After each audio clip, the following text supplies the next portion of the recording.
அருட்பெருஞ்சோதி அருட்பெருஞ்சோதி தனிப்பெரும் கருணை அருட்பெருஞ்சோதி. எல்லா உயிர்களும் இன்புற்று வாழ்க, வள்ளல் மலரடி வாழ்க வாழ்க, கொல்லா விரதம் குவளை எல்லாம் ஓங்குக, நல்லோர் நினைத்த நலம் பெறுக, நன்றி நினைத்து எல்லோரும் வாழ்க இசைந்து. உலக மக்களே, அறிவார்ந்த அன்பர்களே, ஆண்மநேய வறுமைப்பாடுடைய அன்பர்களே, வல்லப்பம நமக்கு அருளிய திருவிற்பாவில் 3ஆம் திருமுறையில் 3வது பதிகத்தில் இருக்கின்ற இரங்கல் மாலை என்ற பதிகத்தில் இருக்கின்ற 31 பாடல்களுடைய விளக்கங்களை ஒன்றாக பார்த்து கொண்டிருக்கிறோம். இதுவரை 11 பாடல்களுடைய விளக்கங்களை பார்த்திருக்கிறோம். இன்று 12வது பாடலுடைய விளக்கத்தை பார்க்க போகிறோம். இதற்கு முன்னால் இந்த பாடலினுடைய விளக்கத்தை பார்ப்பதற்கு முன்னால் ஒரு சிறிய முன்னுரை. வல்லப்பமானவர்கள், நமது இறைவன் வல்லப்பமானவர்கள் இந்த மண்ணுலக்கே ஒரு தாயின் வழியாக வருவிக்க உற்று சமயங்களும் மதங்களும் மார்க்கங்களும் சார்ந்த நிலையில் தோன்றும் துணையாக இருந்த காலகட்டத்தில் 9 ஆண்டுகள் கழித்து, வருவிக்க உற்றதிலிருந்து 9 ஆண்டுகள் கழித்து இறைவன் தன்னை ஆட்கொண்ட பிறகு, தான் யார் என்ற நிலையை உணர்ந்த பிறகு இறைவனை பார்ப்பதற்காக திருவொற்றியூருக்கு செல்லுகிறார். இறைவனை பார்ப்பதற்காக தெருவோரத்திலே நின்று கொண்டிருக்கிறார். இறைவன் திருவிழா வீதி வரும்போது, பவனி வரும்போது என்று சொல்லுவார்கள். தேரிலே பவனி வரும்போது மகனை பார்த்தவுடனே, தனது மகன் தெரு ஓரத்தில் நின்று கொண்டிருக்கிறார் என்று பார்த்தவுடனே காட்சி கொடுக்கிறார். நல்ல கவனிக்கணும். நீங்கள் 9வது ஆண்டில் வல்லப்பமானவர்கள் இந்த மண்ணுக்கு வருவிக்க விட்டு 9வது ஆண்டில் ஆட்கொண்ட பிறகு, மறைப்பு நிலையை நீக்கிய பிறகு இவர் திருவொற்றியூர் செல்லுகிறார். அப்போ இறைவன் மகனுக்கு காட்சி கொடுத்து விட்டு மறைந்து விடுகிறார். ஐயோ, இறைவன் காட்சி கொடுத்தான், மறைந்து விட்டானே என்று சொல்லி மறுபடியும் திருவொற்றியூருக்கு செல்லுகிறார். இது ஒவ்வொரு பதிவுமாக நமக்கு அள்ளியிருக்கிறார்கள். அதனுடைய சுருக்கத்தை சொல்லிக் கொண்டிருக்கிறேன். இதுவரையில் பார்த்த பாடல்களுடைய சுருக்கம். அதன் பிறகு தெருவில் நின்று கொண்டிருக்கும் போது மகனை பார்த்த சிவன், அதாவது தியாகராஜ பெருமான், இவனிடம் இப்பொழுது சிக்கிவிடக்கூடாது என்பதற்காக, மாட்டிவிடக்கூடாது, இவன் கேட்கிற கேள்விகளுக்கு பதில் சொல்ல முடியாது என்ற நிலையில் இருந்து கொண்டு சிவபெருமான் தெருவழியே ஓடுகிறார். திரும்பி பார்க்காமல் ஓடுகிறார். இவர் நினைத்து கொண்டிருக்கிறார், நம்மளை பார்த்துதான் ஓடி வருகிறார் என்று நினைத்து கொண்டிருக்கிறார். நமது குழந்தை இறைவன் 9வது ஆண்டிலே இறைவனை பார்க்க தெருவில் நின்று கொண்டிருக்கும் போது, நம்மளை தான் இறைவன் பார்க்க ஓடி வருகிறார் என்று சொல்லி மகிழ்ச்சியோடு நின்று கொண்டிருந்த பொழுது, அருகில் வந்தவுடனே திரும்பி பார்க்காமல் ஓடுகிறார். பாடல்களிலே உண்டு. எல்லாமே இந்த விளக்கங்கள் எல்லாம் அருட்பாவில் உண்டு. இது கற்பனையோ கதையோ அல்ல, பாடலுடைய விளக்கங்களை சொல்லிக் கொண்டிருக்கிறேன். அப்போ திரும்பி பார்க்காமல், மகனை திரும்பி பார்க்காமல் ஓடுகிறார். ஐயோ, ஓடுகிறானே சிவபெருமான் என்று சொல்லி இவரும் பின்னால் ஓடுகிறார். குழந்தை எவ்வளவு தூரம் ஓட முடியும்? ஓட முடியவில்லை. அதன் பிறகு நாரையையும் கிளிகளையும் தூது அனுப்புகிறார். அதனாலும் எந்த பயனும் இல்லை. அதன் பிறகு தன்னை ஒரு தலைவியாகவும் இறைவனை தலைவனாகவும் உருவகப்படுத்தி உள்ளத்தை தோழியாக வர்ணனை செய்து உலக மக்களுக்கு தெரிவிக்கிறார். தோழியிடம் சொல்லுவது போல உலக மக்களுக்கு தெரிவிக்கிறார். அதனுடைய பாடல்கள் தான் இரங்கல் மாலை என்ற பதிகத்திலே 31 பாடல்கள் இருக்கின்றன. ஒவ்வொரு பாடலிலும் எப்படியெல்லாம் வருந்துகிறார் என்பதையும் இறைவனுடைய நிலையையும் உலக மக்களுக்கு தெரியப்படுத்துகிறார். அதை பார்த்து கொண்டிருக்கிறோம். அந்த வகையில் இன்று நாம் பார்க்க வேண்டிய பாடல் இரங்கல் மாலை 12வது பாடல். சமயங்களும் மதங்களும் மார்க்கங்களும் சார்ந்திருந்த காலகட்டங்களில் இவரும் அந்த நிலைகளில் இருந்தபோது திருநூல் பூசிக்கொண்டும் உத்திராட்சக்கொட்டையை கழுத்தில் மாட்டிக்கொண்டும் அந்த நிலைகளெல்லாம் இருக்கும்போது இறைவனை எப்படியெல்லாம் உருவகப்படுத்துகிறார் என்பதையும், இறைவனை பார்க்க முடியவில்லை என்று இயங்குவதையும் உலக மக்களுக்கு தெரிவிக்கிறார். அதை உள்ளத்தின் மூலமாக, ஒரு தோழியின் மூலமாக நமக்கு தெரிவிக்கிறார் என்பதை பார்த்து கொண்டிருக்கிறோம். பாடலை பாருங்கள். 12வது பாடல், 3ஆம் திருமுறை, 3வது பதிகம், 12வது பாடல். உழை வாழைப்பழம் அந்தலானா உழை ஒன் தணிகை தளம் உடையார். இறைவன் எங்கெங்கே இருக்கிறார் என்று சொல்றார் பாருங்க. சிவன் இந்த பிரபஞ்சம் தோன்றிய காலத்திலிருந்து எங்கெங்கெல்லாம் திருவுடையாடல் செய்தார் என்பதை 1ஆம் திருமுறையிலே கூறுவார். 1ஆம் திருமுறையுடைய முழு சுருக்கம் என்னவென்றால், இறைவன் எப்படிப்பட்டவன், எப்படியெல்லாம் திருவிளையாடல் செய்தான், யார் யாருக்காக திருவிளையாடல் செய்தான், யாரை யாரை ஆட்கொண்டான். மகாதேவ மலையில 100 பாட்டு இருக்கு. இப்படி ஒவ்வொரு பதிகத்திலும் ஒவ்வொரு விதமாக நமக்கு அருளியிருப்பார்கள். 2ஆம் திருமுறை வரும்போது திருநூறு பூச வேண்டும் என்று சொல்லுவார். திருநூறு பூச வேண்டும் என்று சொல்லுவார். அற்புதமாக இருக்கும். திருநூறு பூச வேண்டும் என்று சொன்ன இறைவனே சமரச சுத்த சன்மார்க்கத்தை பெற்ற பிறகு பூச வேண்டாம் என்று சொல்லுவார். தெளிவாக சொல்லுவார். 4ஆம் திருமுறையிலே பிரசாத மாலையிலே சொல்லிவிடுவார். நிலைகள் மாறுகின்றன. அதன்படியே தான் நம்ம பார்த்துட்டு இருக்கோம். இப்போ அப்படி இறைவனை எப்படி சொல்ற பாருங்க. உலை ஒன் தனிகை தலம் உடையார் ஒற்றி உடையார் எந்தனக்கு மலை ஒன்றலர் மழை ஒன்றலர் பூ மாலையிட்டார் மறித்தும் வந்தார் அல்லரடி பிழை ஒன்று அறியேன் பெண்களெல்லாம் பேசி நகைக்க பெற்றேன். பிழைகள் ஒன்று அறியேன் பெண்களெல்லாம் பேசி நகைக்க பெற்றேன் கான் குலை ஒன்றளக்கண் மாதே என் குறையை எவருக்கு கூறுவேனே. நான் ரோட்டில் நின்னும் பார்த்தேன், தெருவில் நின்னும் பார்த்தேன், முடியலை. நாரைகளையும் கிளிகளையும் தூது அனுப்பி பார்த்தேன், முடியலை. உலக மக்களுக்கு எப்படி சொல்ற பாருங்க. ஒரு தோழியிடம் சொல்லுவது போல இந்த குறையை நான் எங்க போய் சொல்லுவேன்? அவன் என் தந்தை, நான் அவன் மகன். என்னை ஆட்கொண்டான், வந்து எந்த ஒரு அருளையும் தரவில்லை. இந்த குறையை நான் இந்த உலகத்தில் யார்கிட்ட போய் சொல்லுவேன்? எவ்வளவு அற்புதமாக சொல்றாருன்னு நீங்க கவனிக்கணும். இப்போ இந்த பாடலுடைய பதவுரை, அதன் பின் தெளிவுரை. உலை ஒன் தனிகை தலம் உடையார். உலை ஒன் தனிகை தலம் என்பது பனி சூழ்ந்த அந்த இடத்தை உடையவர். பனி சூழ்ந்த இடம் இமயமலை. இமயமலையை உடையவர். உழை உன் தனிகை தலம் உடையார். பனி சூழ்ந்த பனி படர்ந்த இமயமலையை உடையவர். ஒற்றி உடையார். திருவெற்றியூரிலே வாழ்கின்ற இறைவன், திருவெற்றியூரிலே விளங்கிக் கொண்டிருக்கின்ற இறைவன். அப்படிப்பட்ட இறைவன் நல்ல கவனிக்கும் நண்பர்களே. 9வது ஆண்டில் வருவிக்க உற்று 9வது ஆண்டில் ஆட்கொண்ட பிறகு இறைவன் யார் என்று தெரிந்து கொண்டார். மற்ற எதுவும் அவருக்கு தெரியாது. அப்போ அவர் 2வது எட்டில் இருக்கின்றார். வருவிக்க விட்டதிலிருந்து 51 ஆண்டுகளையும் 8 8ஆக பிரித்து இறைவன் அவருக்கு அருளை கொடுத்துக் கொண்டிருக்கிறார். ஆக அந்த நிலையிலே 9வது ஆண்டில் மறைப்பு நிலையை நீக்கி இறைவன் யார் என்று தெரிந்து கொண்டார். அந்த இறைவன் எங்க இருக்கிறாராம்? பனி சூழ்ந்த பனி படர்ந்த இமயமலையில் இருக்கின்ற இறைவன், திருவெற்றியூரிலே இருக்கின்ற இறைவன். அவர் எனக்கு மழை ஒன்றலர் பூ மாலையிட்டார்.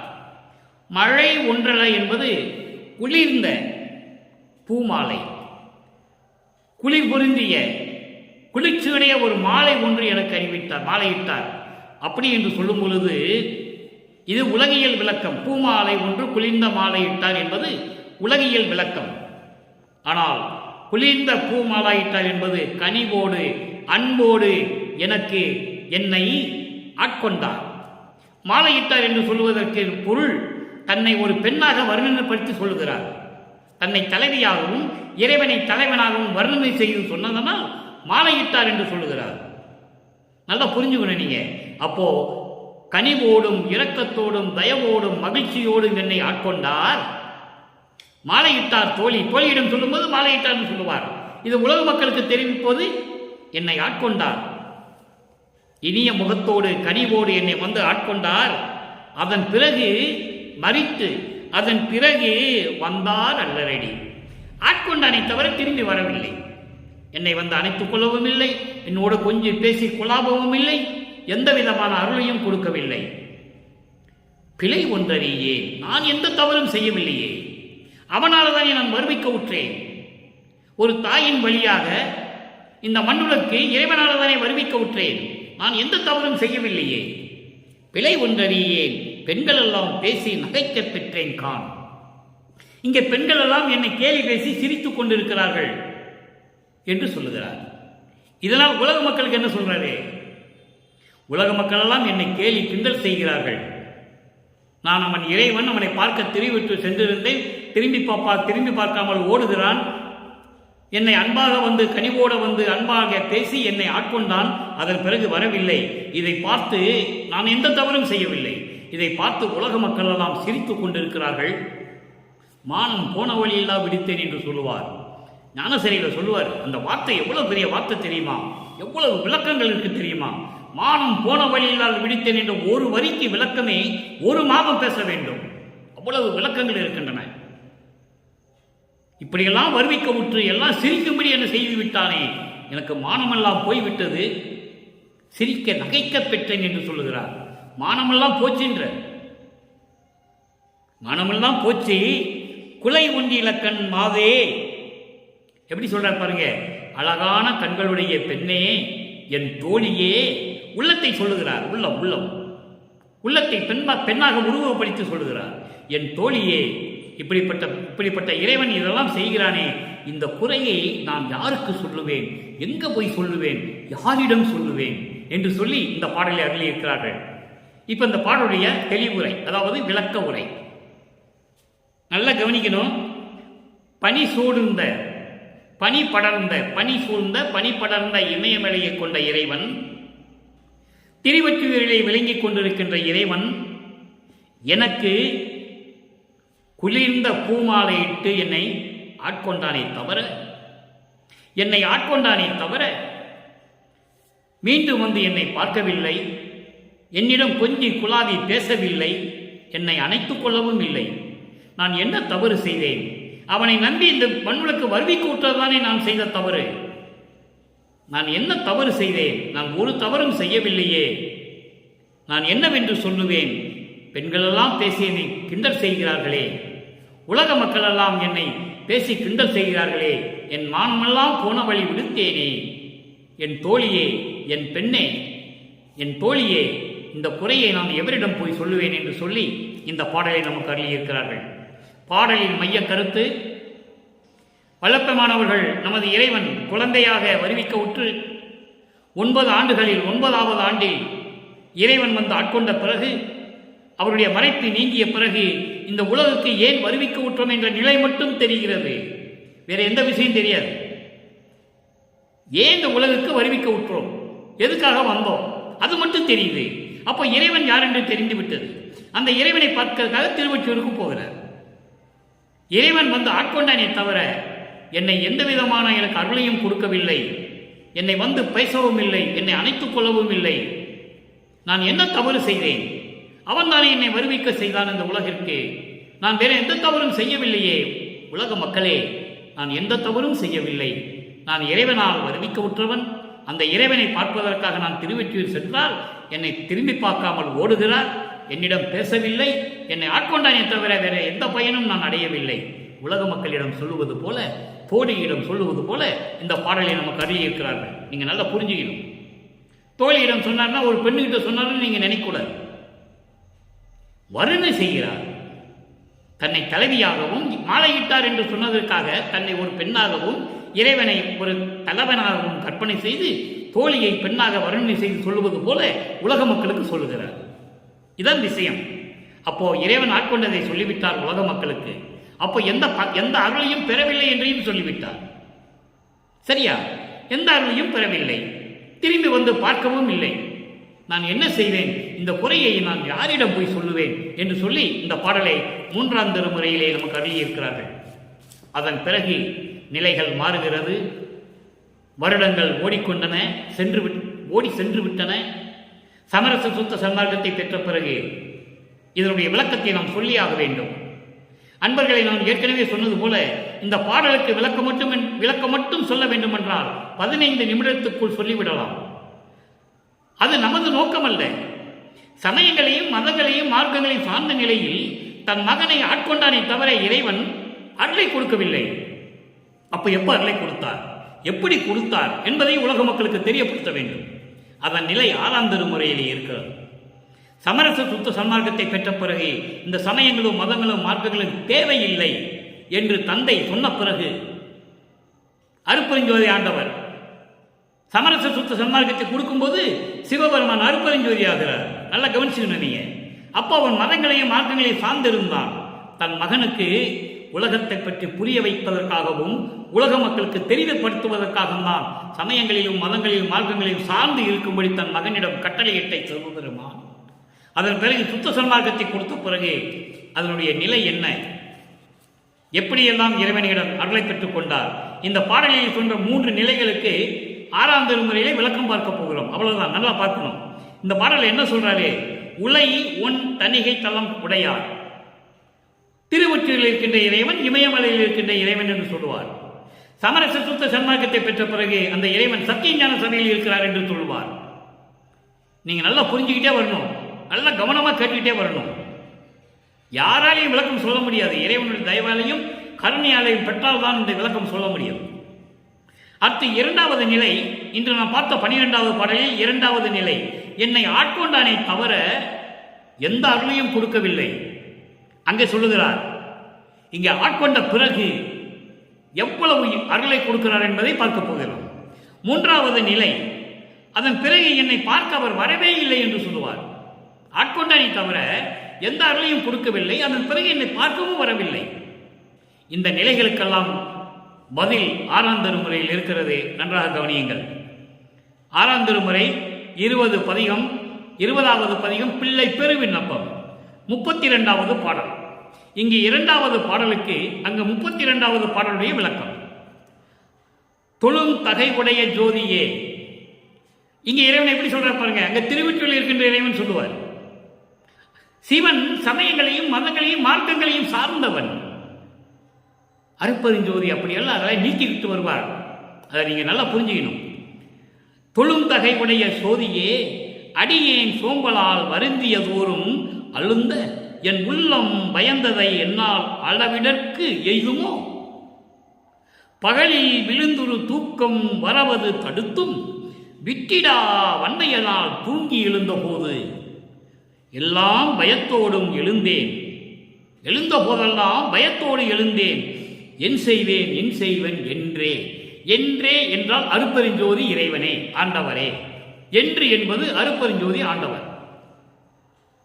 அப்போ என்றே என்பது அருப்பெருஞ்சோதி ஆண்டவரே. அருப்பெருஞ்சோதி ஆண்டவர் சொல்றாரு. எப்போ? நான் சமயங்களிலும் மதங்களிலும் மார்க்கங்களிலும் சார்ந்து இருந்த போது நான் எப்படியெல்லாம் இருந்தேன், நான் எப்படியெல்லாம் பயந்து கொண்டிருந்தேன் என்று சொல்லி இந்த பாடலிலே சொல்லுகிறார். இந்த பாடலுடைய விளக்கம் பார்ப்பதற்கு முன் ஒரு சின்ன விளக்கம். பயத்தை ஏன் சொல்லுகிறார்? நல்லா கவனிக்கணும். நீங்க ஏற்கனவே உணவை பற்றி நாம் சொல்லிவிட்டோம். நான் உணவை பார்த்த போதெல்லாம் உண்பதற்கு பயந்தேன் என்று சொல்லுவார். இங்கே தூக்கம் படுத்து தூங்கம் வருமோ என்று பயந்து எழுந்தேன் என்று சொல்லுவார். அப்போ உணவையும் தூக்கத்தையும் விட வேண்டும் என்று சொல்லுகிறார். அந்த தூக்கத்தையும் பயத்தையும் விடுவது சமரச சுத்த சன்மார்க்கத்தின் விளக்கம் என்று சொல்லுகிறார். அந்த விளக்கத்தை பார்க்க போறோம். நல்லா கவனிங்க. தொழும் தகை உடைய வணக்கத்திற்குரிய சோதியே அருப்பெருஞ்சோதி ஆண்டவரே, அடியே சோம்பலால் வருந்தியதோறும் சோம்பலிட்டு, அதாவது சோம்பல் என்பது என்ன செய்வதென்று தெரியாமல் குழம்பிக் கொண்டிருப்பது, அதான் சோம்பல். சோம்பேறித்தனம் என்று சொல்லுவார்கள். உலகியலிலே சோம்பேறித்தனம் என்று சொல்லுவார்கள். அப்படி இந்த அடியே அந்த சோம்பேறித்தனத்தை ஏற்றுக்கொண்டு என்ன செய்வதென்று தெரியாமல் வருந்திய போதெல்லாம், ஒவ்வொரு நாளும் வருந்திய போதெல்லாம், வருந்திய தோறும் என்பது ஒவ்வொரு நாளும் நான் வருந்திய போதெல்லாம் அழுந்த துன்பப்பட என் உள்ளம் பயந்ததை, ஒவ்வொரு நாளும் வருந்தி துன்பப்படுவதை, அந்த துன்பம் எப்போ வருமோ என்று பயந்த போதெல்லாம் பயந்ததை என்னால் அளவிற்கு எய்துமோ, என்னால் சொல்ல முடியுமோ? சொல்லவே முடியாது. அந்த அளவுக்கு நான் பயந்திருக்கிறேன். எப்போ? சமயங்களையும் மதங்களையும் மார்க்கங்களையும் பற்றி கொண்டிருந்த காலத்தில் நான் இப்படியெல்லாம் இருந்தேன் என்று சமரச சுத்த சன்மார்க்கத்தை பெற்ற பிறகு தன் தந்தையிடம் சொல்கிறார். நல்லா கவனிக்கணும். அங்கே உலக மக்களுக்கு சொல்லுவார், இங்கே தந்தையிடம் சொல்லுகிறார். நான் அப்படியெல்லாம் இருந்த போது என்னை வருவிக்க விட்டு இந்த நிலைகளெல்லாம் என்னை சிக்க வைத்து, என்னை மாட்ட வைத்து, என்னை துன்புற வைத்துக் கொண்டிருந்தாயே, அப்ப நான் தூங்கிய போதெல்லாம் எப்படியெல்லாம் தூங்கிவிட்டோம் என்று இப்படி பயந்து கொண்டிருந்தேன். ஏனால் தூக்கமும் பயமும் இல்லாமல் இருந்தால்தான், தூக்கமும் உணவும் தூக்கமும் இல்லாமல் இருக்க வேண்டும், பயம் இல்லாமல் இருக்க வேண்டும். அவன் தான் அடுத்த நிலைக்கு போக முடியும். அந்த உண்மையை அந்த பிரபஞ்சத்தின் உண்மையை இங்கே கூறுகிறார். அப்படி தூங்கி தூங்கி இப்படி தலையை தொங்க போட்டு தூங்கி, அதான் விழுந்துரும் என்று சொல்லுகிறார். தலையை தொங்க போடுறது. தூக்கம் வந்தால் என்ன பண்ணுவோம்? உட்கார்ந்துட்டு இருக்கோம், தூக்கம் வருது, தலை தொங்கிடும், தலை தொங்கும். அப்படி தலை தொங்கி தூக்கம் வரும்போதெல்லாம் அதை தடுத்தும், நான் தடுத்தும் விட்டிடா வன்மையினால் தூங்கி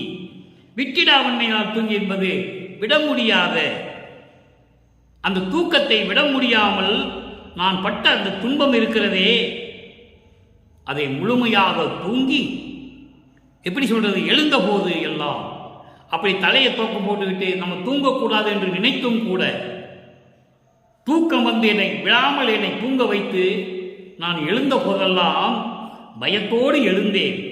நான் என்ன செய்வேன் அருட்பெருஞ்சோதி ஆண்டவரே, நான் என்ன செய்வேன் என்று சொல்லுகிறார். இந்த பாடலுடைய மைய கருத்து என்னவென்றால், தூக்கத்தை விட வேண்டும். நேற்று வரை நாம் பார்த்தது உணவை விட வேண்டும் என்று சொல்லுவார். நல்லா கவனிக்கணும் நீங்க. அப்ப அந்த உணவை விட்டு இப்போ தூக்கத்தை விட வேண்டும் என்று சொல்லுகிறார். தூக்கத்தை விட வேண்டும். நான் அப்படியெல்லாம் சமயங்களிலும் மதங்களிலும் மார்க்கங்களில் இருக்கும்போது இப்படியெல்லாம் தூங்கி நினைத்ததை பயந்து நான் எப்படியெல்லாம் என் உள்ளம் பயந்து கொண்டிருக்கிறது, நான் என்ன செய்வேன், இந்த குற்றத்தை நீக்கி, இந்த குறையை நீக்கி நீதான் அருள வேண்டும் அருட்பெருஞ்சோதி ஆண்டவரே என்று சொல்லி இந்த பாடலை நமக்கு அருளி இருக்கிறார்கள். அடுத்த ஒரு நிலைக்கு பாருங்க. 25வது பதிகம் அனுபோக நிலையம். அனுபோக நிலையம், இறைவனுடைய அருள் கிடைத்துவிட்டால் எப்படி அந்த அனுபவம் எப்படி இருக்கும் நினைச்சு பாருங்க என்று சொல்லுகிறார். அதான் அனுபோக நிலையம் என்று சொல்லுகிறார். அதில் 2வது பாடல் 3ஆம் திருமுறையிலே பார்த்த பாடலுடைய அந்த 12வது பாடலுக்கு, அங்க 12வது பாடலுக்கு இங்கே 2வது பாடல்ல விளக்கம் இருக்கிறது. இறைவனை எப்படி சொல்ற பாருங்க. இனிதும் பிரிந்து இனி சிறிதும் தரிக்கலே, பிரிவை பேசினும் நெய்விடும் தீ போல் எரிந்து உள்ளம் கலங்கி மயங்கள் கண்டில்லையோ. தந்தையிடம் சொல்லுகிறார், அப்பாவிடம் சொல்லுகிறார், இறைவனிடம் சொல்லுகிறார் அருட்பெருஞ்சோதி ஆண்டவரிடம். கண்டில்லையோ எங்கனும் கண்ணுடைய எந்தாய் புரிந்த சிற்சொற்பொதுவில் திருநடம் புரியும் புண்ணியா என் உயிர் துணைவா கறந்திடாது உருதற்கு இது தகும் தருணம் கலந்தருள் எனையே. பாடலுடைய விளக்கம் பாருங்க. பிரிந்து இனி சிறிதும் தரிக்கிறேன், இனிமேல் உன்னை விட்டு சிறிதளவு கூட நான் பிரிய மாட்டேன், நான் பிரிந்து இருக்க மாட்டேன், அதை என்னால் சகித்துக் கொள்ள முடியாது, சகிக்க மாட்டேன். பிரிவை பேசினும், இந்த பிரிவை பேசினால் கூட நெருப்புல நெய் விட்டால் எப்படி எரியும்? நெருப்புல நெய் விட்டால் எப்படி நெருப்பு பிளம்பு விட்டு எரியுமோ அதுபோல என் உள்ளம் கலங்கி மயங்குவது, உள்ளம் கலங்கி வருந்துவது உனக்கு தெரியாதா? நீ பார்க்கவில்லையா? உனக்கு தெரியுமே. எப்படி சொல்றாரு பாருங்க. நான் உன்னை விட்டு பிரிய மாட்டேன், அந்த பிரிவை நினைச்சா கூட எப்படி இருக்கலாம்? எரிய நெருப்புல நெய்ய ஊத்தினா எப்படி இருக்கும்? எரிய நெருப்புல நெய்ய ஊற்றினா பிளம்பு விட்டு எரியும். அதுபோல என் உள்ளம் கலங்கி கருகி மயங்கி இருப்பது உனக்கு தெரியாதா? எங்கனும் கண்ணுடையந்தாய், இந்த பிரபஞ்சம் முழுவதும் உன் அருள் கடைக்கண் பார்வையாக பார்த்து இயக்கிக் கொண்டிருக்கின்ற இறைவனே, உனக்கு தெரியாதா? என் தாய் போன்ற இறைவனே, இது நீ அறிய மாட்டாயா? புரிந்த பொதுவில் திருநடம் புரியும் புண்ணியா, நீ விரும்பிய சிற்சபையிலே அருளடன் செய்து கொண்டிருக்கின்ற புண்ணியனே, என் உயிர் துணைவனே, கருந்திடாது உருதற்கு இது தகும் தருணம். எந்த விதமான தடைகளும் இல்லாமல், எந்த விதமான வஞ்சகமும் இல்லாமல் என்னோடு கலந்து கொள்வதற்கு இது நல்ல நேரம். என்னை கலந்தருள் எனையே, என்னை கலந்து எனக்கு அருள வேண்டும், என்னை கலந்து அருள வேண்டும் என்று சொல்லுகிறார். 3வது நிலைக்கு 2ஆம் திருமுறையிலே பார்த்த 12வது பாடலுக்கு இங்க 12வது பாடல் அபயத்திறன். அபயத்திறன் என்ற பதிகத்திலே 28வது பதிகத்திலே 12வது பாடல் ஒரு விளக்கம். 3ஆம் திருமுறையிலே இரங்கல் மாலையிலே நாம் இன்று பார்த்த 12வது பாடலுக்கு 6ஆம் திருமுறையிலே அபயத்திறன் என்ற பதிகத்தில் இருக்கின்ற 12வது பாடல் விளக்கம். படித்தனன் உலக படிப்பு எல்லாம். நல்லா கவனிக்கணும் நீங்க. படித்தனன் உலக படிப்பு எல்லாம். எப்போ? சமயங்களும் மதங்களும் மார்க்கங்களும் சார்ந்து இந்த காலகட்டத்தில் உலகியலில் இருக்கின்ற படிப்புகள் எல்லாம் படித்தேனே தவிர படித்தனன் நானும் தெரிஞ்சுக்கிட்டேன். இவரு நல்லா கவனிக்கணும், எந்த கல்வி சாலையிலும் எந்த பள்ளிக்கூடத்திலும் போய் படிக்கல. இறைவன் அருளால் பெற்றவர், இறைவனாகவே வருவிக்க விட்டவர். இன்னும் அந்த நிலைக்கு போகவிட்டாலும் கூட அவர் சொல்றாரு, உலகில் இருக்கின்ற படிப்பையெல்லாம் நான் படித்தேன். எப்போ? உன்னாலே இந்த மண்ணுக்கு வருவிக்க விட்டு சமயங்களிலும் மதங்களிலும் மார்க்கங்களிலும் என்னை சிக்க வைத்து அந்த காலகட்டத்தில் நான் படித்தது உண்மைதான். உலக படிப்பு நூல்கள் எல்லாம் நான் படித்தேன், உலகில் இருக்கிறதையெல்லாம் நான் படித்தேன். அந்த காலகட்டங்களில் மெய் நூல் படித்தவர்களை, உண்மையான இறை அருள் பெற்ற அந்த நூல்களை படித்தது, இறை அருள் கொண்ட நெறிகளை கொண்ட நூல்களை படித்தவர்களை பார்க்கும்போது நான் கிண்டல் செய்தேன். பார்த்து நொடித்தனன், கடிந்து நோக்கினன், காமன் நோக்கினன், பொய்யர்தம் உறவு பிடித்தனன், உலகில் பேதையர் மயங்க பெரியவரில் பெரியர் போல பேச நடித்தனன், எண்ணினும் நின் அடித்துணையே நம்பினேன் கைவிடேல் எனையே. இது பாடல். அப்போ சமயங்களையும் மதங்களையும் மார்க்கங்களையும் நான் சார்ந்து இருக்கும் போது உலகியல் படிப்பு நான் படித்தேன். நெறி நூல் படித்த பெரியவர்களை பார்த்து நான் கிண்டல் செய்தேன், கடிந்து நோக்கினேன், கோபமாக பார்த்தேன், காம நோக்கினேன், வெறுப்பாக பேசினேன், வெறுப்பாக பார்த்தேன். அந்த காலகட்டங்களில் பொய்யர்தம் உறவு பிடித்தனன், பொய்களையே சொல்லிக் கொண்டு திரிக்கின்ற, தீமைகளையே செய்து கொண்டிருக்கின்ற அந்த நபர்களை எல்லாம் நான் நட்பு பிடித்து கொண்டு இருந்தது உண்மைதான். உறவு பிடித்தனன், அவர்களோடு நான் நட்பு கொண்டது உண்மைதான். எப்படி சொல்றாரு பாருங்க. இருந்தாலும் இந்த உலகிலே பெரியவர்கள் பெரியவர் போல பேசி ஒன்றும் தெரியாதவர்களிடம் பேதையர், உலகில் பேதையர் மயங்க. பேதையர் மயங்க என்பது ஒன்றும் தெரியாதவங்க கிட்ட போய் நான் எல்லாத்துக்கும் பெரியவன், என்னை விட யாரும் பெரியவர்கள் இல்லை என்று பேசி நடித்தனன். அப்போ ஒண்ணுமே தெரியாதவங்க மயங்கிட்டு இருக்காங்க என்னை பார்த்து. ஓ, பெரியவன் பொழுக்குது, இவன் தான் பெரியவன் பொழுக்குது என்று சொல்லி அவர்கள் மயங்கும்படி, ஒன்றும் தெரியாதவங்கிட்ட போய் நான் தான் பெரியவன், எனக்கு பெரியவங்க யாரும் இல்லை, நான் இப்படியெல்லாம் படிச்சிருக்கேன்னு சொல்லி நான் நடித்தேன். என்றாலும் உன் திருவடியே நம்பினேன் கைவிடேல் எனையே, கைவிடேல் எனையே என்று சொல்லி இந்த பாடலை நமக்கு அருளியிருக்கிறார்கள் நமது இறைவன் வல்லப்பெருமானவர்கள். அப்போ இதிலிருந்து நீங்க நல்லா தெரிஞ்சுக்கணும், வல்லப்பெருமானவர்கள் இறைவனாகவே இந்த மண்ணுக்கு வருவிக்க உற்று தான் யார் என்று தெரியாத நிலையில் சமயங்களையும் மதங்களையும் மார்க்கங்களையும் சார்ந்து இருந்தார். ஏனால் இறைவன் அப்படிதான் அவர் கொண்டு வராரு. திடீர்னு வந்து சமர சுத்தமகத்தை மக்கள்கிட்ட சொன்ன மக்கள் ஏற்றுக்க மாட்டாங்க. நான் இதிலிருந்து வந்தேன், அதில் ஒன்றுமே இல்லை, நானும் சமயங்களையும் மதங்களையும் மார்க்கங்களையும் இருந்துதான் நான் வந்திருக்கேன், அதில் ஒன்றுமே இல்லை, எல்லாம் பொய் தான், அதனால் நீங்கள் சமர சுத்த சமாளித்து வாங்கன்னு சொல்ல முடியும். அந்த ஒரு நிலைக்காகத்தான் அவர் அந்த நிலையிலிருந்து வந்து கொண்டிருக்கிறார் என்பதை நீங்கள் புரிந்து கொள்ள வேண்டும். இப்போ பாருங்க, சொல்லியாச்சு, உன்னையே நம்பினேன் கைவிடல் சொல்லியாச்சு. இப்போ இறைவனிட்டிருந்து அருளை பெற வேண்டும். இறைவன் ஒரு பெட்டியை கொடுக்கிறார் மகன்கிட்ட. பதிகம் 31 6ஆம் திருமுறை திருவருள் பேர் என்ற ஒரு பதிகத்திலே 2வது பாடல். அங்கே இருக்கின்ற 12வது பாடலுக்கு என்ன சொல்லுவாருங்க? எனக்கு ஒண்ணுமே அருளை கொடுக்கல, என்னை ஆட்கொண்டானே தவிர எனக்கு ஒண்ணுமே கொடுக்கலன்னு சொல்லுவார். இங்க கொடுப்பாரு, அது எப்படிப்பட்டது கொடுப்பார் என்றதை திருவருள் பேரிலே 2வது பாடலில் சொல்றார் பாருங்க. முதல்ல பாடலை படிக்கிறேன், அதன் பின் விளக்கம். பெட்டி இதில் உளவாத பெரும் பொருள் உண்டு, இது நீ பெருக என அது திறக்கும் பெரும் திறவுகோலும் எட்டும் இரண்டும் தெரியாத என் கையிலே கொடுத்தேன். இது தருணம், திறந்து அதனை எடுக்க முயல்கின்றேன். அட்டி செய்ய நினையாதீர்.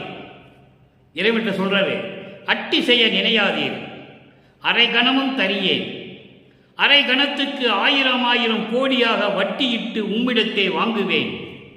நும் ஆணை மணிமன்றில் நடம்புரிவீர், வந்து அருள்வீர் விரைந்தே. இப்போ பாருங்க, மகன்கிட்ட ஒரு பெட்டியை கொடுத்துட்டார். பெட்டியை கொடுத்ததுக்கு இல்லாமல் பெட்டியை கொடுக்கும்போது சொல்றாரு, இந்த பெட்டியிலே அழியாத ஒரு பொருள் ஒன்று இருக்கு என்று சொல்லி அந்த பூட்டிய பெட்டியை திறக்கிறதுக்கு ஒரு திறவுகோலும் கொடுத்துட்டார், ஒரு சாவியும் கொடுத்துட்டார். பெட்டியை கொடுத்துட்டாரு, அந்த பெட்டிக்குள்ள என்ன இருக்குன்னு சொல்லிட்டார். அழியாத ஒரு பொருள் இருக்கு, பெரிய அழியாத பொருள் ஒன்று இருக்கு. அந்த பூட்டை திறக்கிறதுக்கு ஒரு சாவியும் கொடுத்துட்டாரு. இப்படி ஒண்ணுமே தெரியாது எனக்கு, இதெல்லாம் நீ கொடுத்துட்டீங்க, இப்ப நான் அந்த பூட்டை திறக்க போறேன். திறக்கும் போது நீ என்னை தடை செய்யக்கூடாது, ஏன் திறக்கிறேன்னு சொல்லக்கூடாது, தடை செய்யக்கூடாது. அப்படி நீ தடை செஞ்சா ஒவ்வொரு அரை நொடிக்கும் 1000 கோடியாக வட்டி போட்டு உங்ககிட்ட நான் வாங்கிடுவேன். இது உன் மீது ஆணை என்று சொல்லுகிறார். இது எப்படி விளக்கம் சொல்லுவீங்க?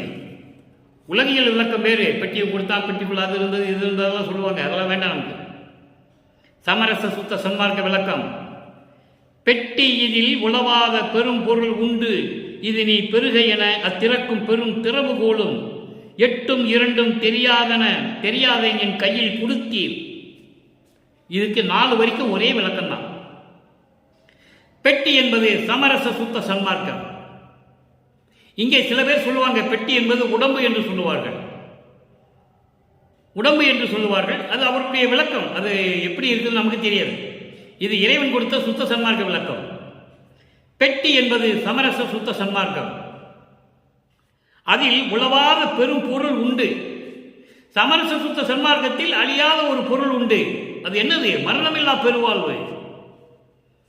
சமரச சுத்த சன்மார்க்கம் என்பது பெட்டி. அந்த பெட்டியிலே உளவாத ஒரு பெரும் பொருள் உண்டு, அது மரணமில்லா பெருவாழ்வு. இதை பெருக என்று சொல்லி அந்த பெட்டியை மகனிட கொடுத்துட்டார். அப்போ சமரச சுத்த சன்மார்க்கத்தை மகனிடம் கொடுத்து விட்டார். அப்போ அதற்கு தேவையான திறவுகோல் ஒன்றையும் கொடுத்து விட்டார். என்ன திறவுகோல்? ஜீவகாருண்ய ஒழுக்கம். ஜீவகாருண்ய ஒழுக்கமே மோட்ச வீட்டின் திறவுகோல். உங்களுக்கு தெரியும் அது எப்படி சொல்றாரு பாருங்க. பெட்டியை கொடுத்துட்டு அந்த திறவுகோலையும் கொடுத்துட்டாரு. 8ம் 2ம் தெரியாதேன் எனக்கு என் கையில் கொடுத்தீர். 8ம் 2ம் என்பது 8 என்பது அகரம், 2 என்பது உகரம். அதாவது ஆன்மா என்ன, ஜீவன் என்றால் என்ன? 8 என்பது ஆன்மா, 2 என்பது ஜீவன். அகரம் என்பது ஆன்மா, உகரம் என்பது ஜீவன். இந்த அகரமும் உகரமும் சேர்ந்ததுதான் யகரம். யகரம் என்பது இந்த உடல். இப்படி ஆன்மாவையும் ஜீவனையும் இந்த பொருந்திய இந்த உடலை எனக்கு கொடுத்து விட்டு, ஒன்றும் தெரியாத எனக்கு இதை கொடுத்தீர் என்று சொல்கிறார். அப்போ சமரச சுத்த சன்மார்க்கத்தில் மரணமில்லா பெருவாழ்வு ஒன்று உண்டு. அந்த மரணமில்லா பெருவாழ்வை திறப்பதற்கான சாவி ஜீவகாருண்ய ஒழுக்கம். அப்ப ஜீவகாருண்ய ஒழுக்கம் இருந்தால்தான், சமரச சுத்த சன்மார்க்கத்தில் ஜீவகாருண்ய ஒழுக்கத்தில் இருந்தால்தான் மரணமில்லா பெருவாழ்வு என்ற இடத்திற்கு நாம் செல்ல முடியும். இதுவும் ஒரு சாதனம். நிறைய இருக்கிறது. மரணமில்லா பெருவாழ்வில் போவதற்கு நிறைய சாதனங்கள் இருக்கின்றன. ஆனால் முக்கியமான சாதனம் ஜீவகாருண்ய ஒழுக்கம். அந்த சாதியை கொடுத்தாச்சு. இப்போ நீ ஒன்றும் தெரியாத எனக்கு ஆன்மா என்னன்னா என்ன, ஜீவன் என்றால் என்ன, அந்த ஆன்மாவும் ஜீவனும் கலந்த இந்த உடம்பில் எதுக்காக இருக்கிறது என்று கூட தெரியாத எனக்கு எல்லாம் கொடுத்து விட்டேன். இப்போ நான் என்ன பண்ண போறேன்? அந்த சாவியை எடுத்து பூட்டை திறக்க போறேன். ஜீவகாருண்ய ஒழுக்கத்தை கையில் எடுத்துக்கொண்டு அந்த பூட்டை திறந்து சன்மார்க்க சுத்த சன்மார்க்கத்தில் இருந்து கொண்டு நான் மரணமில்லா பெருவாழ்வை பெறப்போகிறேன். அவர் ஏற்கனவே மரணமில்லா பெருவாழ்வில் இருக்கின்றவர். நல்லா நீங்க புரிஞ்சுக்கணும். உலக மக்களுக்கு சொல்வதற்காக சொல்லுகிறார். அவர் ஏற்கனவே முத்தகத்தையும் கொண்டவர், மரணமில்லா பெருவாழ்வில் இருக்கின்றவர். அப்படிப்பட்டவர் தான் ஒரு தாயின் வழியாக மன்னனுக்கு வருவிக்க உற்றார். இறைவனாகவே வருவிக்க உற்றவர். இறைவன் வருவிக்க உற்றேன், அருளை பெற்றேனே என்று சொல்லுவார். பாடலிலே உண்டு. ஆக உலக மக்களுக்கு தெரியப்படுத்துகிறார், சமயங்களிலும் மதங்களிலும் மார்க்கங்களிலும் ஒன்றுமே இல்லை மக்களே, அதெல்லாம் பொய். அதை தான் ஞானசரியிலே சொல்லுவார், பொறித்த மதம் சமயம் எல்லாம் பொய் பொய்யே என்று சொல்லுவார். அதெல்லாம் பொய். சமரச சுத்த சன்மார்க்கத்தில் இருந்து கொண்டு ஜீவகாரிய ஒழுக்கம் என்ற திறவுகோலை வைத்துக் கொண்டு நீங்கள் மரணமில்லா பெருவாழ்வை பெற வேண்டும் உலக மக்களே என்று சொல்லுகிறார். இது அந்த பாடலுடைய மைய கருத்து. நல்லா புரிஞ்சுக்கணும் நீங்க. அப்போ 8ம் 2ம் தெரியாத எனக்கு என் கையிலே கொடுத்தீர், இது நல்ல நேரம், திறந்து அதனை எடுக்க முயல்கின்றேன். நான் கூட்ட திறக்க போறேன். அப்போ அட்டி செய்ய நினையாது, என்னை தடுக்க நினைக்க கூடாது. நீ சமயம் வந்து விட்டது, போதாதா உனக்கு? இது வரைக்கும் நான் பட்ட துயரங்கள் துன்பங்கள் எல்லாம் போதாதா? உன்னிடம் இருந்த மகிழ்வோடு உன்னோடு சந்தோஷமாய் இருந்த என்னை ஒரு தாயின் வழியாக கருவறையிலே வைத்துவிட்டு 10 மாதம் கழித்து என்னை இந்த மண்ணுலகுக்கு வருவிக்க செய்து நான் பட்ட துன்பங்கள் போதாதா உனக்கு? தடுக்கக்கூடாது, அட்டி செய்ய நினையாது. தடுத்தால் தடுக்கின்ற ஒவ்வொரு அரை நொடிக்கும் நான் வட்டி போட்டு உங்ககிட்ட வாங்கிடுவேன். அப்படின்றால் என்ன அர்த்தம்? ஒட்டு மொத்தமாக உங்ககிட்ட இருந்து நான் வாங்கிடுவேன், எல்லா அருளையும் நான் பெற்றுக்கொள்ளுவேன், இது உன் மீது சத்தியம் என்று சொல்லி மணிமண்டில் நடம்புரிவீர். சத்தியஞான சபையிலே அருள் நடனம் செய்து கொண்டு அருளாட்சி செய்து கொண்டிருக்கின்ற இறைவனே, வந்து அருள்வீர், விரைவில் வந்து எனக்கு அருள வேண்டும், அருளை கொடுங்கள், விரைந்து விரைந்து விரைந்து உடனே வாருங்கள், இனிமேல் நேரம் இல்லை, நேரம் கடந்து விட்டது, காலங்கள் கடந்து விட்டது, விரைவில் வந்து அருளை கொடுக்க வேண்டும் என்று சொல்லி இந்த பாடலையும் கருளியிருக்கிறார்கள். எவ்வளவு அற்புதமான பாடல் பாருங்க. அப்போ சமரச சுத்த சன்மார்க்கத்தில் தான் ஜீவகாருண்ய ஒழுக்கத்தை கடைபிடிக்க முடியும். ஜீவகாருண்ய ஒழுக்கத்தை கடைபிடித்துக் கொண்டு சன்மார்க்க சத்திய நெறிகளிலே இருந்து கொண்டு இருந்தால்தான் மரணமில்லா பெருவாழ்வை வாழ முடியும் என்பதை உலக மக்களுக்கு தெரிவிக்கிறார். இது அந்த பாடலுடைய மைய கருத்து, மைய பொருள். அடுத்து இறுதியாக அன்பர்களே ஒரே ஒரு பாடல் விளக்கம். 112வது பதிகம் மெய்யருள் வியப்பு 62வது பாடல். இங்கே இருக்கின்ற இன்றைக்கு நாம் பார்த்த இரங்கல் மாலை 3வது பதிகத்திலே 3ஆம் திருமுறையில் இருக்கின்ற 12வது பாடலுக்கு இறுதியான விளக்கம் மெய்யருள் வியப்பிலே 62வது பாடல். எப்படி வர பாருங்க.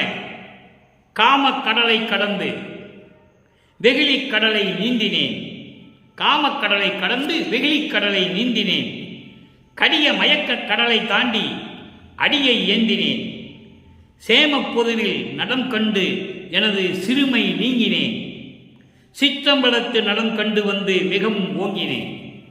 இதான் பாடல். இந்த பாடலை விளக்கம் பாருங்க. காமத்தை விட்டு விட்டேன், காமக்கடலை, காமம் என்னும் பெரிய கடலை நான் விட்டு விட்டேன். அதற்கு பிறகு சினம் என்னும் கடலை நீந்தி கடந்து விட்டேன், நீந்தினேன். சினம் என்னும் கடலை, சினத்தை விட்டு விட்டேன். கடிய மயக்க கடலை தாண்டி உலக விடயங்கள், மண்ணாசை, பெண்ணாசை, பொன்னாசை, இந்த 3 ஆசைகளையும் நீக்கிவிட்டேன். உனது திருவடியை வந்து அடைந்து விட்டேன், திருவடியை ஏந்தினேன், திருவடியை வேண்டினேன், உன்னுடைய திருவடிகளை வேண்டினேன். சேம பொதுவில் நடம் கண்டு, சேம பொதுவில் என்பது உயிர்களுக்கு பாதுகாவலாக இருக்கக்கூடிய சிற்றவையில், உயிர்களுக்கு பாதுகாவலாக இருக்கக்கூடிய சத்தியஞான சபை என்று கூட சொல்லலாம், தவறில்லை. சத்தியஞான சபையிலே உனது அருள் நடனத்தை கண்டு சிறுமை நீங்கினேன். சமயங்களையும் மதங்களையும் மார்க்கங்களையும் நீக்கிவிட்டேன், முழுமையாக நீக்கிவிட்டேன். அதனால் வரக்கூடிய சிறுமைகளை எல்லாம் நீக்கிவிட்டேன், பழி சொற்களை எல்லாம் நீக்கிவிட்டேன், துன்பங்களையும் துயரங்களையும் நீக்கிவிட்டேன், பயத்தை நீக்கிவிட்டேன், காமத்தை நீக்கிவிட்டேன், சினத்தை நீக்கிவிட்டேன், எல்லாவற்றையும் நீக்கிவிட்டேன். அப்போ சமரச சுத்த சன்மார்க்கத்தில் நான் இருந்து கொண்டிருக்கிறேன் என்று உலக மக்களுக்கு தெரியப்படுத்துகிறார். கடைசியாக சிற்றம்பலத்து நடம் கண்டு வந்து மிகவும் ஓங்கினேன். சத்தியஞான சபையிலே உன் அருள் நடனத்தை பார்த்த பிறகு நான் இறைநிலையில் இருந்து கொண்டிருக்கிறேன், கடவுள் நிலையில் இருந்து கொண்டிருக்கிறேன், 16வது நிலையில் இருந்து கொண்டிருக்கிறேன் என்று சொல்கிறார். அன்பர்களே, இன்று நாம் பார்த்த பாடலுடைய விளக்கங்கள் எல்லாம் உங்களுக்கு தெளிவாக புரிந்திருக்கும் என்று நம்பி நான் விடைபெறுகிறேன். மீண்டும் நாளை சந்திப்போம். மக்களே, நீங்களும் இப்படிப்பட்ட சமரச சுத்த சன்மார்க்கத்தை சார்ந்து, சமரச சுத்த சன்மார்க்கம் சமயங்களையும் மதங்களையும் மார்க்கங்களையும் சார்ந்ததல்ல, அந்த குறியீடுகளையும் சார்ந்ததல்ல, அந்த வழிபாடுகளையும் சார்ந்ததல்ல. சமரச சுத்த சன்மார்க்கம் என்பது தனி மார்க்கம். இறைவனை அடையக்கூடிய மார்க்கம், இறைவனிடமிருந்து மரணமில்லா பெருவாழ்வை வாழக்கூடிய மார்க்கம், அடுத்த பிறவி வேண்டாம் என்று நினைக்கக்கூடிய மார்க்கம். அடுத்த பிறவி நமக்கு தேவையில்லை, இறைவனுடைய திருவடியே போதும் என்றால் நாம் எல்லோரும் சமரச சுத்த சன்மார்க்கத்தில் தான் இருக்க வேண்டும். இல்லை என்றால் மறுபடியும் விலங்குகளாகவோ பறவைகளாகவோ ஊர்ந்து செல்லும் பிராணிகளாகவோ நாம் பிறக்க வேண்டிய ஒரு சூழ்நிலை ஏற்பட்டுவிடும். அந்த நிலை தேவையில்லை. இனிமேல் நமக்கு பிறப்பு தேவையில்லை என்று நினைத்தால் சமரச சுத்த சன்மார்க்கத்துக்கு வாருங்கள். இறைவனுடைய திருவடியிலேயே நாம் அமர்ந்து அமைதியாக மகிழ்வோடு இருக்கலாம் என்பதை தெரிவித்துக் கொண்டு இறைவனுடைய தயவாலையும் கருணையாலையும் இந்த வள்ளலார் மொழியன் விடைபெறுகிறேன். மீண்டும் நாளை சந்திப்போம். நன்றி, வணக்கம். அருட்பெருஞ்சோதி அருட்பெருஞ்சோதி, தனிப்பெரும் கருணை அருட்பெருஞ்சோதி.